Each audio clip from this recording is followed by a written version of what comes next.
Dann Nobby eine Klappe, dann können wir starten.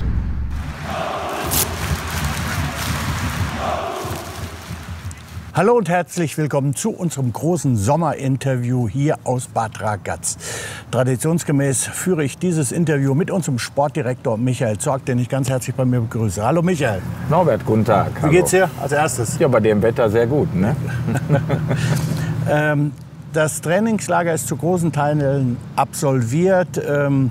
Die Gruppe der Spieler ist stetig größer geworden. Welchen Eindruck macht die Truppe auf dich?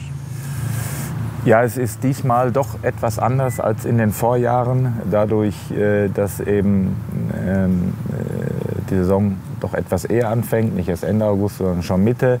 Sprich, die EM-Fahrer erst jetzt teilweise während des Trainingslagers zu uns gestoßen sind. Delaney, Bellingham sind noch gar nicht da, kommen erst am kommenden Montag zu uns, also nach dem Trainingslager.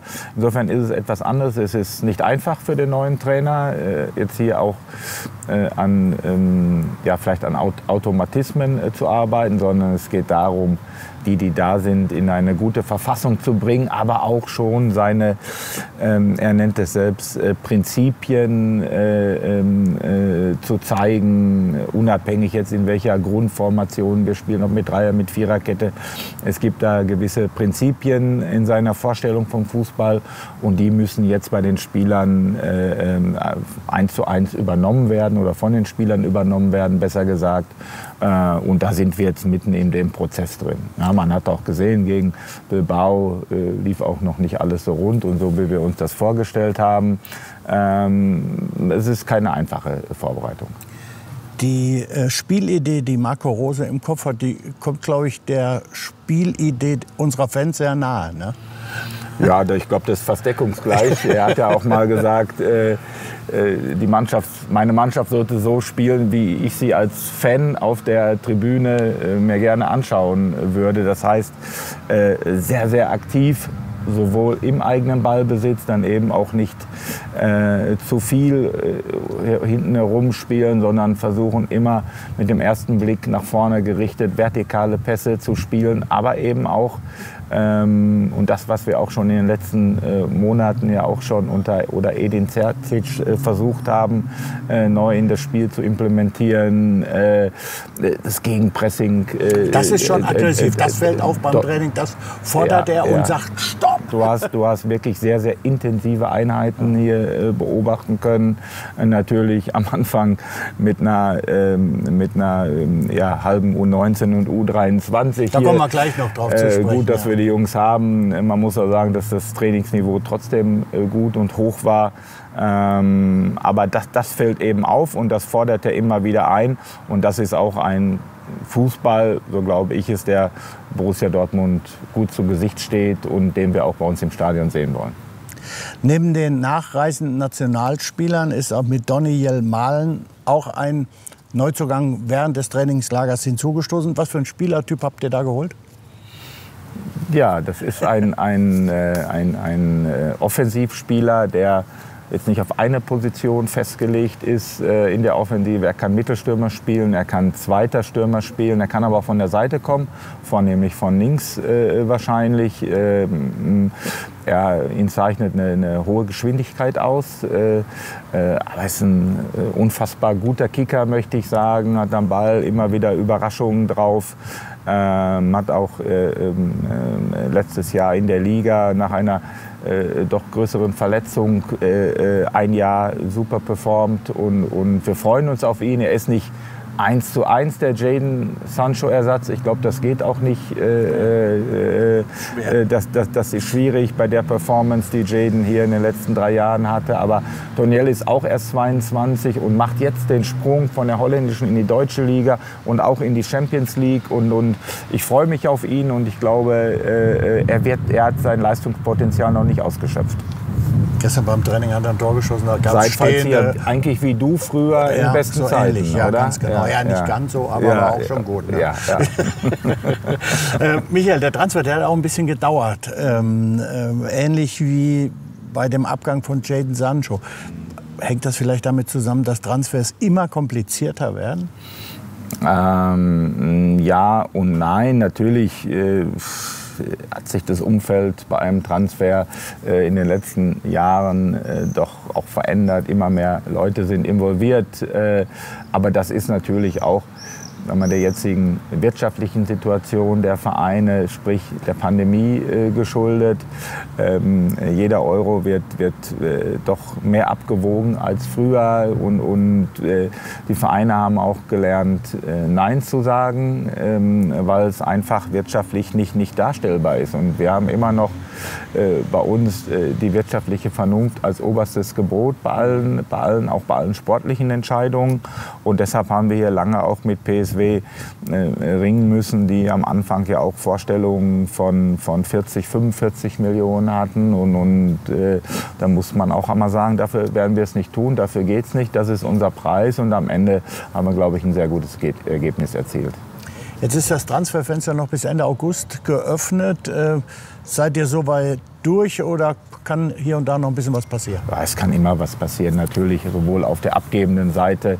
Natürlich schauen wir auch, wie stellt sich die Situation in der Abwehr dar. Deshalb haben wir auch jetzt gespannt gewartet, wie Mats zurückkommt, wie Emre zurückkommt, Manuel Akanji ist da.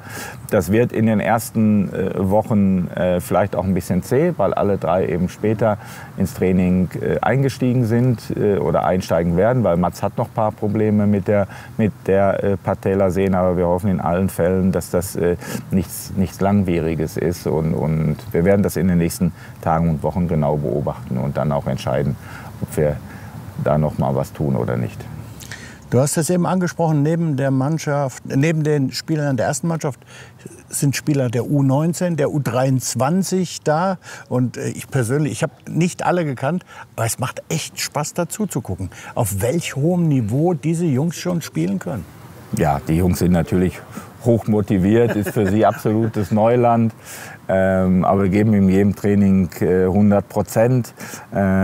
Dank auch da an Enno Maaßen und Ingo Preuß von der U23, die ja schon ihr erstes Pflichtspiel in Zwickau absolvieren mussten. Und ja, wir haben ihnen da quasi die Innenverteidigung mal entwendet für kurze Zeit, weil wir eben gar keinen Innenverteidiger hier hatten. Und die haben trotzdem so viel Qualität und haben nicht gejammert und haben das trotzdem gut umgesetzt und am Ende, und darum geht es im Fußball, in Zwickau gewonnen und 3 Punkte mit nach Dortmund gebracht. Da konnte man nicht unbedingt von ausgehen, ne? Ja, doch, okay. Doch. Ja, alles klar. Ja, an dieser Stelle muss ich vielleicht mal so ein bisschen nachdenklich werden. Ich meine, diese Interviews, Michael, die führen wir jetzt doch schon ein paar Jahre. Wir wollen jetzt auch nicht melancholisch werden, aber es wird vielleicht das Letzte sein, wo wir so schön hier vor der Kirche sitzen. Für dich vielleicht auch ein bisschen komisches Gefühl oder denkt man da noch gar nicht dran? Ja, zumindest in dieser Funktion sicher, aber ich kann ja dann auch nur zum Interview anreisen, Norbert, wenn du das möchtest. Ich würde das also in den kommenden Jahren. Ich würde sagen, das ist gut. Nein, also na klar, das ist mein letztes Trainingslager hier in Bad Ragaz als Sportdirektor. Zum einen muss ich natürlich sagen, wir haben hier den Transfer malen da am Ende noch mal realisiert, bin so noch im Tagesgeschäft eingebunden, dass ich gar nicht, Mino Raiola war hier, mussten noch die letzten Details klären, also eigentlich war ständig was zu tun, aber natürlich versuche ich auch schon in einer ruhigen Minute mir das auch sehr bewusst zu machen und einfach dann auch diese Momente hier mit den Jungs, mit der ganzen BVB-Familie hier zu genießen. Aber das ist mir schon wieder fast zu viel Romantik. Ich will erfolgreich sein in diesem Jahr. Darum geht es mir. Okay, das ist das Wichtigste. Dann lass uns darüber unterhalten. Wir haben eben über die jungen Spieler gesprochen und du bist ja auch einer, der in den letzten Jahrzehnten dafür gesorgt hat, dass immer wieder junge Spieler nachrücken. Macht dich das auch ein Stück weit stolz, wenn du das siehst, dass nach so einer EM, wo wirklich unfassbar viele Spieler weg waren oder weg sind, so viele junge Leute dazustoßen und einfach das Niveau des Trainings gehalten werden kann? Ja, das ist einfach gut und das muss immer ein Gütesiegel vom Borussia Dortmund sein, dass wir ich würde mal sagen, der attraktivste Club in Europa sind für die absoluten Top-Talente, die zu uns kommen oder die aus der eigenen Jugend kommen, dass wir da durchlässig sind, dass wir ihnen Spielmöglichkeiten geben und das auf höchstem Niveau, nicht irgendwo sagen wir, gegen Viertligisten im Pokal, sondern auch auf Champions-League-Niveau und auch in der Bundesliga bei wichtigen Spielen. Und deshalb sagen wir, sind die Bellinghams oder waren die Sanchos und Dembélés etc. am Ende auch bei uns und natürlich immer. Und da auch die Ausrichtung mit Lars Ricken sind wir immer bemüht, die Jungs aus dem eigenen Nachwuchs bei uns einzubinden. Sprich, wie jetzt Youssoufa Moukoko, der jetzt von seiner Verletzung zurückkommt und hoffentlich bald wieder seine Tore auch für uns schießen wird. Im Training schießt das ja. Und Im zwar Training, jede Menge. Ja, genau. Ja, er weiß, wo das Tor steht und das, glaub, das wird er auch nicht verlernen. Ja. Wir haben eben schon gesagt, die Chancen stehen gut, dass wir nächstes Jahr wieder hier sind. Und du hast mir die Frage schon quasi beantwortet. Ich wollte wissen, was du dann in der Zeit machst. Du wirst hier sein natürlich. Ne? Norbert, wenn du rufst, komme ich. Sehr schön. Schön. Jetzt wartet natürlich eine lange Saison auf uns. Das ist ganz klar. Und wie sieht deine Erwartungshaltung aus? Wo erwartest du Verbesserungen im Vergleich zur letzten Saison? Ja,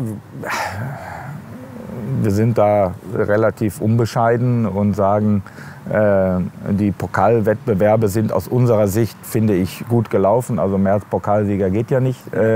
Auch in der Champions League Viertelfinale nach einigen Jahren wieder aufgetaucht und haben uns dort zurückgemeldet. Auch gegen Man City dann ordentliche Leistungen abgeliefert. Das muss der Anspruch sein.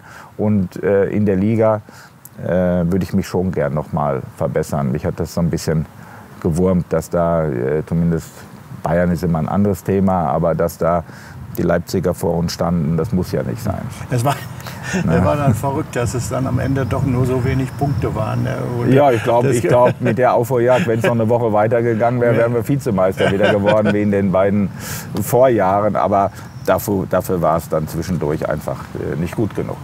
Mit anderen Worten, wir können uns freuen auf die kommenden Wochen, kommenden Monate, auf tollen Fußball, offensiven Fußball, auf tolles Pressing, auf hoffentlich viele Siege und einen jubelnden Sportdirektor Michael Zorc. Das war's vom großen Sommerinterview. Wie immer hat es sehr viel Spaß gemacht. Vielen Dank. So schaut's aus. Genau.